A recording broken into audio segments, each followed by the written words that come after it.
All right, week 11, memory. Well, congratulations, class. This is our final week of the term. You have made it through this crash course on American Civil War.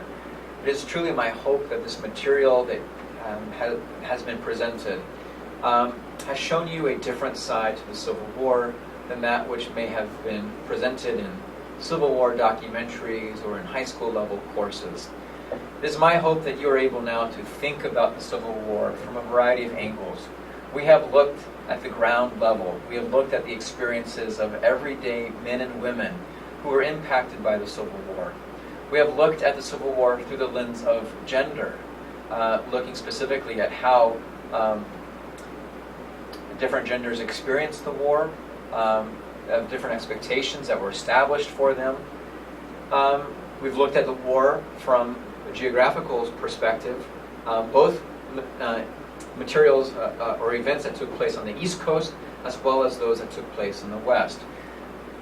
In addition, we've talked about the early causes of the war, talking about slavery, the early politics, moving into the war, and then some of the implications that came about because of the Civil War and the efforts to fix the errors of the Civil War. So this week, in our final week, we're kind of going back to the very beginning and talking about the way that we remember the Civil War. Now, I'm not talking necessarily about 2017, but I'm looking about the aftermath of the Civil War and those decades at the beginning of the 20th century, for instance, where efforts were made to commemorate and memorialize those men who had fought through the formation of statues and establishment of battlefields, national parks, as a way for our country to pay homage to those men who gave the ultimate sacrifice that this country could be what it is today. The materials that we will look at include ways that the Civil War and the messages of the Civil War have been used in that time between the Civil War and the present day. The way that North and South forgot about specific issues and found ways of finding common ground by commemorating things such as bravery, courage, and the ultimate sacrifice of death for the cause. It allows us, for instance, to ignore the central cause of the Civil War, being slavery and the experiences of African American men and women. And so the readings for this week touch upon that issues. In Mitch Kachen's articles, he talks about this specifically in the terms of remembrance and amnesia.